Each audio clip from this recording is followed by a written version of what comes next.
तो दोस्तों भाग नंबर 2 में आपका स्वागत है। हम देखते हैं प्रश्न number 24। Which one of the following is not a characteristics of press writing. Press writing का कौन सा गुण नहीं है, ये आपको बताना था। तो inclusion of colloquial expressions and rhetorical flourishes, simple direct language, coherence and logic, complete and self contained sentence. तो इन सब का तो प्रयोग होना चाहिए। ऑप्शन नंबर 1 जो है वो उसका प्रयोग नहीं होना चाहिए। ऑप्शन नंबर 1 आपका यहाँ पे सही होगा। अब प्रश्न नंबर 25 देखिए। While choosing a title for your press, the best veg, आप किसी प्रेस का टाइटल चूज कर रहे हो तो उसका सबसे अच्छा तरीका क्या होगा? Think of the some word और phrase that will sum up briefly the main subject of the passage. बिल्कुल एक मेन सब्जेक्ट, पेसेज के मेन सब्जेक्ट को जो कंक्लूड कर सके ऐसा टाइटल होना चाहिए। Look for a key sentence that may be found, key sentence अगर मिल जाए तो बढ़िया बात है। Make the title as formative as possible, हाँ जितनी सूचना एक टाइटल से दे सकते हो उतनी देनी चाहिए। तो यहाँ पे 1 2 3 तीनों सही है, तो ऑप्शन नंबर 2 हमारा सही हो जाएगा। आगे देखते हैं प्रश्न number 26। To achieve a personal tone, to achieve a personal tone in letter writing one should, एक लेटर में पर्सनल टोन को अगर आपको लाना है, प्राप्त करना है, तो आपको क्या करना चाहिए? Right in a natural conversational style, बिल्कुल सही साउंड प्रतीत कर रहा है। अवॉइड पर्सनल, नहीं, पर्सनल को अवॉइड करोगे तो फिर पर्सनल साउंड कैसे लाओगे आप? बी रिमोट एंड लोफ, नहीं। Avoid use of the personal, नहीं। आपको ऑप्शन नंबर 1 सही करना है। 26 का ऑप्शन नंबर 1 सही होगा। आपको नेचुरल कन्वर्सेशनल स्टाइल को अप्लाई करना है। अगला प्रश्न देखिए, प्रश्न नंबर 27 है। A good letter should not be, एक अच्छे लेटर में क्या नहीं होना चाहिए? तो एक ग्लैरिंगली ओपिनियटेड नहीं होना चाहिए, उसमें आप ज़्यादा अपने ओपिनियन नहीं डालेंगे। बाकी दोनों तीनों ऑप्शन सही है।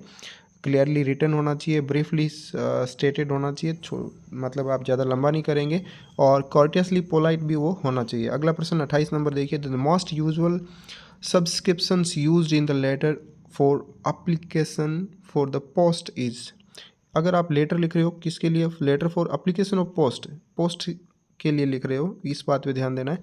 तो ये देखिए, आप योर्स लिखने का तरीका गलत है और यहाँ पर भी योर्स लिखने का तरीका गलत है, तो दो तो वैसे भी एलिमिनेट हो गए। अब आप देखिए yours faithfully and yours affectionately, तो अफेक्शनेटली आपके जो लिखा जाता है वो पर्सनल लेटर में लिखा जाता है, जबकि आपको तो लिखना है पोस्ट के लिए। तो आपका ऑप्शन नंबर 2 योर्स फेथफुली सही हो जाएगा। आगे देखिए, which one of the following is the correct sequence of the form of a letter, आपको एक लेटर लिखना है तो उसका करेक्ट सीक्वेंस क्या होगा? देखिए ऑप्शन इसमें 4 दिए हुए हैं। दी हेडिंग, सबसे पहले हेडिंग, उसके बाद में एड्रेस, नहीं। हेडिंग, एड्रेस, एनवलप, नहीं, ये आपका सही नहीं तरीका। दूसरा एड्रेस ऑन द एनवलप, बिल्कुल। द हेडिंग बाद में सैल्यूटेशन होगा, बॉडी होगी, और द सब्सक्रिप्शन हो जाएगा, बिल्कुल दूसरा सही है। द हेडिंग के बाद में ग्रीटिंग और उसके बाद में सैल्यूटेशन, नहीं। Body of the letter, subscription, नहीं, ये भी नहीं होगा। सैल्यूटेशन के बाद में हेडिंग हो गया, उसके बाद में एड्रेस आ रहा है, नहीं, ये भी नहीं होगा। आगे वाला प्रश्न देखते हैं। देखिए 3 सी होते हैं। आपको अगर रिपोर्ट लिखनी हो तो उसके लिए क्लैरिटी होता है, कंसिस्टेंसी होता है, कंसिक्वेंटली होता है। तो आपको क्रूडिलिटी इसमें नहीं होगा। ऑप्शन नंबर 2 आपका अगर सही आपने किया है तो क्रूडिलिटी इसमें नहीं होना चाहिए, इंक्लूड नहीं होता ट्रिपल सी में। आगे देखिए, आगे आप 31 नंबर प्रश्न। विच one of the following is generally not found in formal format of A return report, अगर आप रिपोर्ट लिख रहे हो तो उसमें नॉर्मली आपको क्या नहीं मिलता है? रिपोर्ट लिखते हो तो आपको सैल्यूटेशन और ग्रीटिंग नहीं मिलता है, बाकी तो एग्जीक्यूटिव समरी बिल्कुल उसमें होती है, इंट्रोडक्शन होता है, बॉडी एंड कंक्लूजन भी उसमें होता है। रिपोर्ट के अंदर सैल्यूटेशन एंड ग्रीटिंग नहीं होता, ये आपकी होती हैं लेटर के अंदर। तो आपका ऑप्शन नंबर 1 सही हो जाएगा। अगला उत्तर देखिए। A report must always be, a report में क्या होना चाहिए? इनफॉर्मल इन इट्स, नहीं, रिपोर्ट है तो इनफॉर्मल नहीं, फॉर्मल होना चाहिए।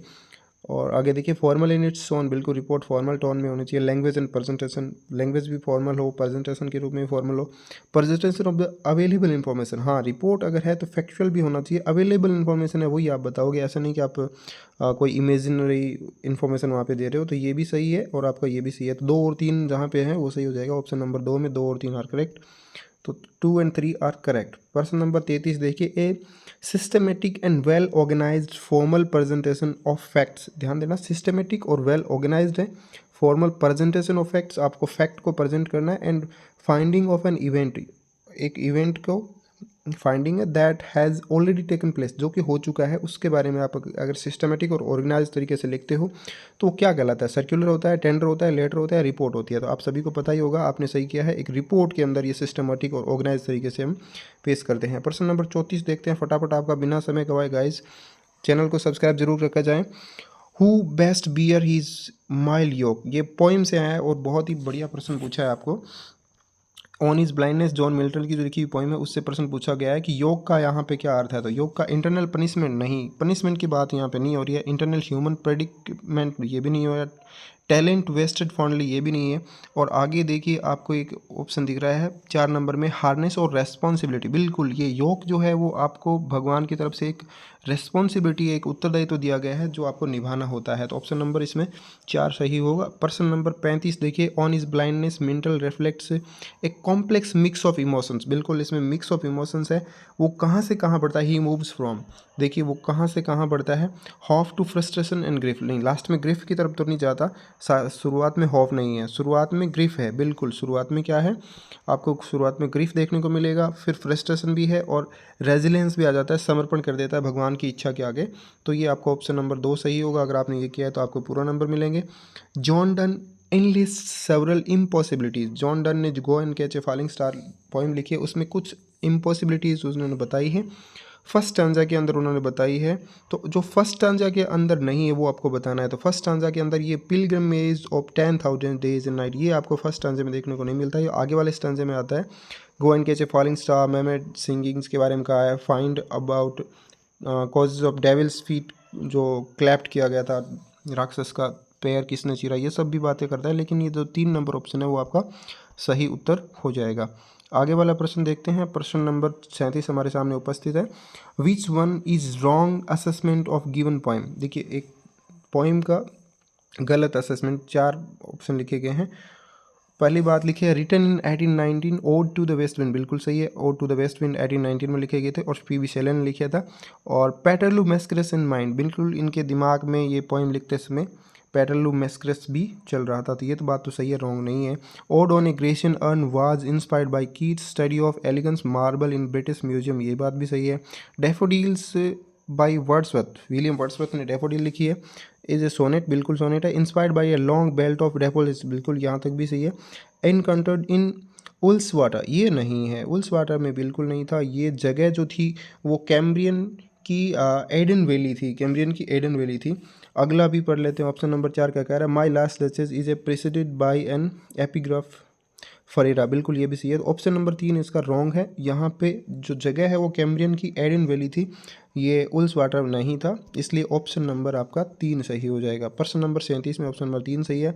38 नंबर प्रश्न देखते हैं। West wind is addressed by various names, इसमें बहुत सारे नेम्स वेस्ट विंड को दिए गए हैं।